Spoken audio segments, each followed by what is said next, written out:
मैं डॉक्टर भामा अग्रवाल आपके अपने यूट्यूब चैनल पर आपका स्वागत करती हूँ, अभिनंदन करती हूँ। ये प्यारे बच्चों, हम आज छायावाद की आधार स्तंभ कवित्री श्री महादेवी वर्मा जी द्वारा रचित कौन तुम मेरे हृदय में नामक कविता का अध्ययन आरंभ करते हैं। यह कविता रहस्यवादी भावों से भरी हुई है। रहस्यवादी भाव के अनुसार अज्ञात सत्ता अर्थात परमात्मा के प्रति जिज्ञासा, अथाह श्रद्धा, वियोग और उनसे मिलन की स्थितियों को वर्णित किया जाता है, पढ़ा जाता है, महसूस किया जाता है। यहाँ कवित्री ने रहस्यवाद की पहली स्थिति जिज्ञासा अर्थात उस परम शक्ति के विषय में परिचय प्राप्त करने की जो इच्छा है उसका वर्णन किया है। कवित्री उस परम सत्ता का अपने हृदय में अनुभव करती है, उसे महसूस करती है, लेकिन उसके विषय में वो ठीक प्रकार से पहचान नहीं पाती, उससे परिचित नहीं है। इसलिए वह उसी से प्रश्न करती है कि तुम जो मेरे हृदय में निवास करते हो, तुम कौन हो। यहाँ कवित्री उन्हें कण कण में प्राप्त करती है, देखती है, लेकिन उन्हें पहचानने के लिए वह उन्हीं से पूछती है कि इस कण कण में आप समाये हुए हो। संसार की प्रत्येक वस्तु में आपकी प्रेरणा है, आपका आह्वान है, आपका निमंत्रण है। तो कवित्री को लगता है कि जब वो कण कण में है तो मुझ में भी है, लेकिन वो कौन है, उसका नाम क्या है, उसका स्वरूप क्या है। इन सब विषयों को लेकर कवित्री इस रचना को रच रही है। कवित्री कहती है कि जब मैं सुनहरे सपनों में होती हूँ तो नींद के उस फलक में, नींद के उस घर में तुम मिठास बनकर समा जाते हो। दूर बजते हुए संगीत की भांति तुम मधुर मधुर मेरे मन में गूंजते हो। तुमसे मुझे प्रेरणा मिलती है, आनंद मिलता है और सुख मिलता है।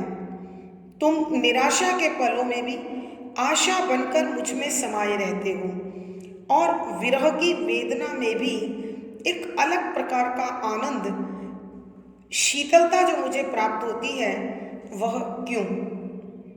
तो ऐसे दयालु कृपालु ईश्वर को जानने के लिए कवित्री का मन बेचैन है और व्याकुल है। इस कविता के अंतर्गत कवित्री के इसी प्रकार के भाव स्पष्ट हो रहे हैं। पद संख्या 4। गूंजता उर में न जाने दूर के संगीत सा क्या, आज खो निझको मुझे खोया मिला विपरीत सा क्या नहा आई विरह निशी, मिलन मधु दिन के उदय में कौन तुम मेरे हृदय में। प्रसंग प्रस्तुत पद हमारी हिंदी की पाठ्य पुस्तक आधुनिक हिंदी कविता में संकलित प्रमुख छायावादी कवित्री श्री महादेवी वर्मा जी द्वारा रचित कौन तुम मेरे हृदय में नामक कविता से लिया गया है।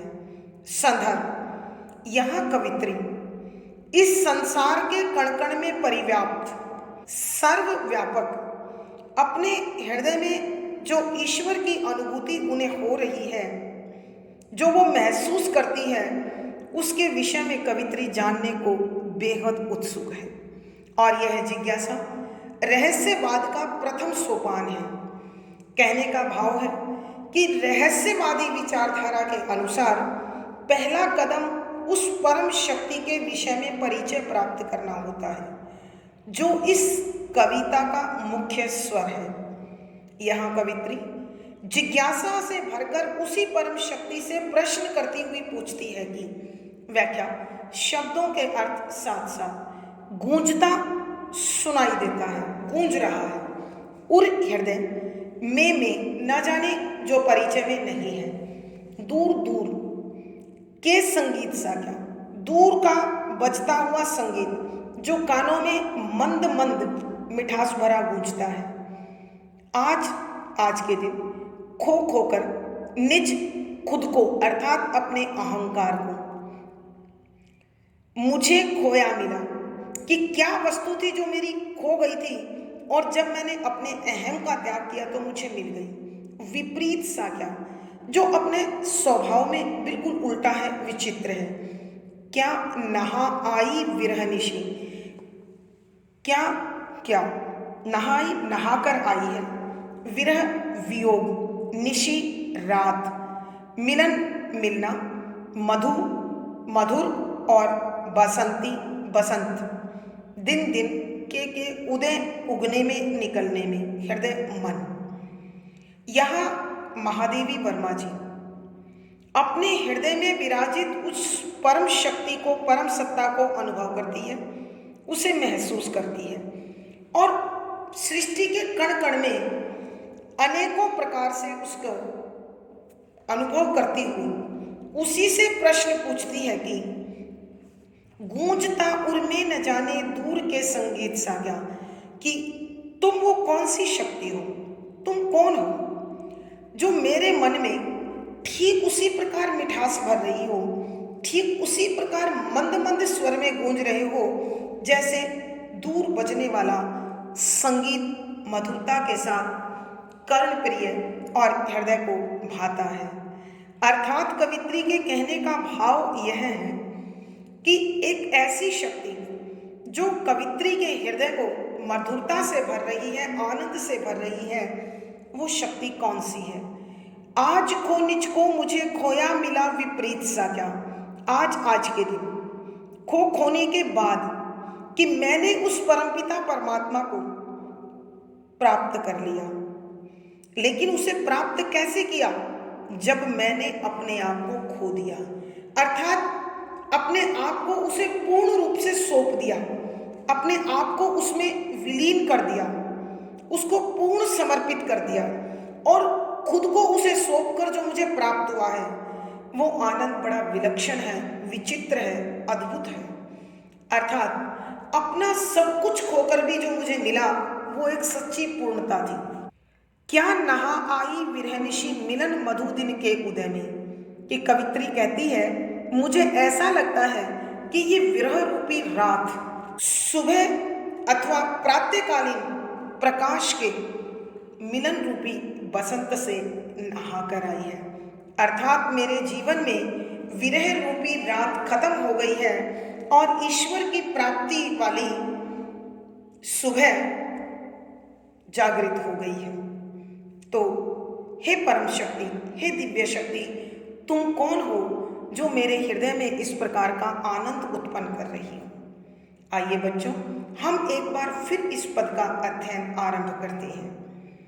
यहाँ महादेवी वर्मा जी अपने हृदय में एक अद्भुत शक्ति, एक अनोखी सत्ता को अनुभव करती है, और वही सत्ता उसे अपने इर्द गिर्द भी दिखाई देती है, महसूस होती है। तो कवित्री उसी सत्ता को जानने के लिए व्याकुल है, बेचैन है, और उसी से प्रश्न करते हुए पूछती है कि गूंजता उर में न जाने दूर के संगीत सा क्या, कि प्रभु हे अज्ञात शक्ति, जब से मैंने तुम्हें अनुभव किया है तब से तुम मेरे हृदय में ठीक उसी प्रकार मंद मंद ध्वनि के साथ आनंद देते हुए गूंज रहे हो जैसे दूर से आते हुए संगीत की आवाज कानों को प्रिय लगती है और मन को भाव विभोर, आनंद विभोर खुशी से भर देती है। आज खो निज को मुझे खोया मिला विपरीत सा क्या, कि आज मैंने जब अपने अहंकार को खो दिया, अपने आप को तुम्हारे चरणों में पूर्ण समर्पित कर दिया, तो न जाने आज मुझे ऐसी कौन सी शक्ति प्राप्त हो गई है, ऐसी कौन सी पूर्णता प्राप्त हो गई है, ऐसा क्या एहसास है जो विलक्षण है, विचित्र है, अलौकिक है, अद्वितीय और अद्भुत है। अर्थात प्रभु, मैंने अपना अधूरापन तुम्हें सौंपकर तुमसे पूर्णता को प्राप्त कर लिया है।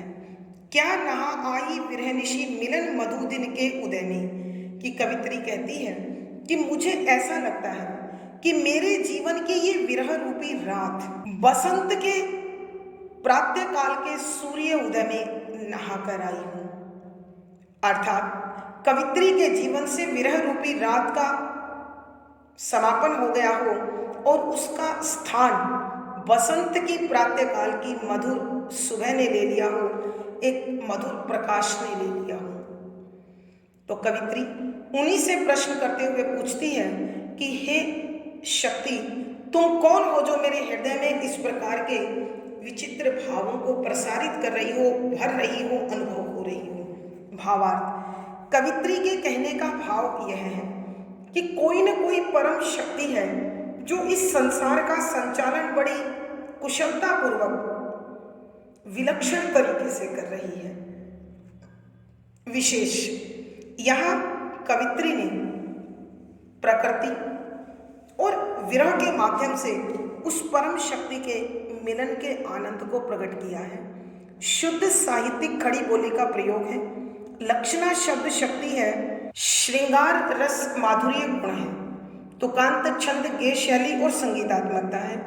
इस पद में अनुप्रास, रूपक, उपमा, प्रश्न, विरोधाभास, पदमैत्री आदि अलंकारों का सुंदर सटीक प्रयोग हुआ है। पद संख्या 5। तिमिर पारावार में आलोक प्रतिमा है अकंपित, आज ज्वाला से बरसता क्यों मधुर घनसार सुरभित। प्रसंग पूर्ववत। संदर्भ, यहाँ कवित्री ने उस अज्ञात सत्ता से अपने मिलन के आनंद को स्पष्ट करने की कोशिश की है। प्यारे बच्चों, आप जानते हैं कि कवित्री रहस्यवाद की परम अवस्था जिज्ञासा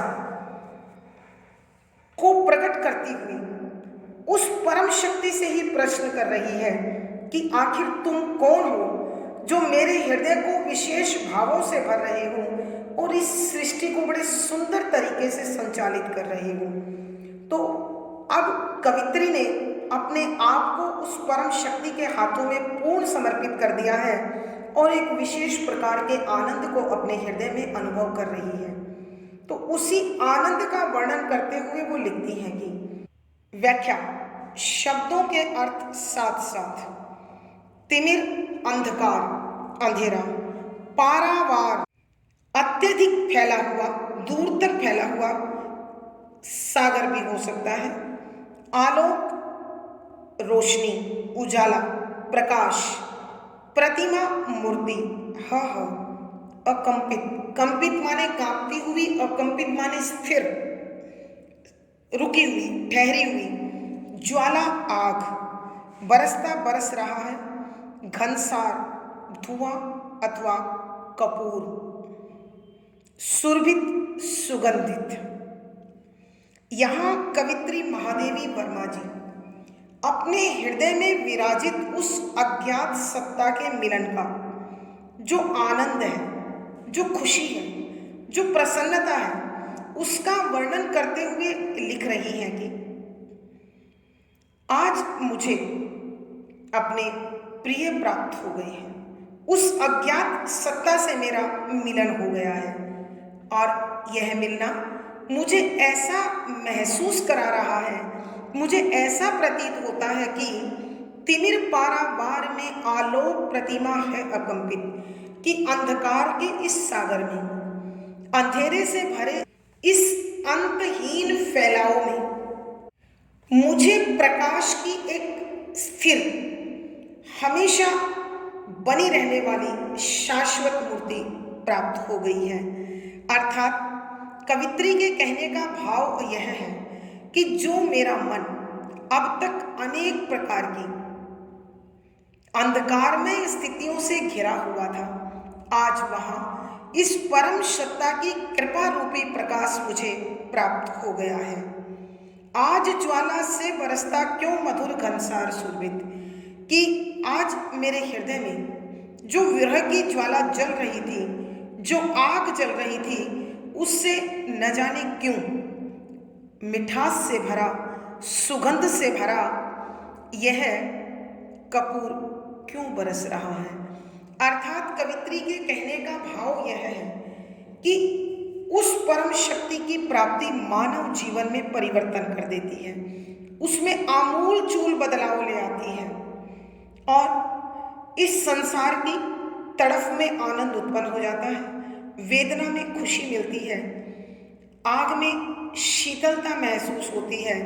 तो इसी प्रकार के मधुर भाव, मधुर झनकार कवित्री अपने हृदय में महसूस करती है, जिसमें उसने अपने आप को पूर्ण रूप से मिटाकर उस परम शक्ति में समा दिया है और इस मिट जाने को ही वास्तव में प्रभु की प्राप्ति कहा जाता है। आइए बच्चों, हम एक बार फिर इस पद की व्याख्या करते हैं। यहाँ कवित्री महादेवी वर्मा जी उस अज्ञात सत्ता के प्रिय मिलन के आनंद का वर्णन करती हुई लिखती हैं कि उस परमात्मा का मुझसे मिल जाना, उस परम शक्ति का मुझसे मिलना मुझे ऐसा अनुभव कराता है मानो अंधेरे के इस विशाल सागर में मुझे कोई प्रकाश की मूर्ति स्थिरता के साथ, शाश्वता के साथ प्राप्त हो गई हो।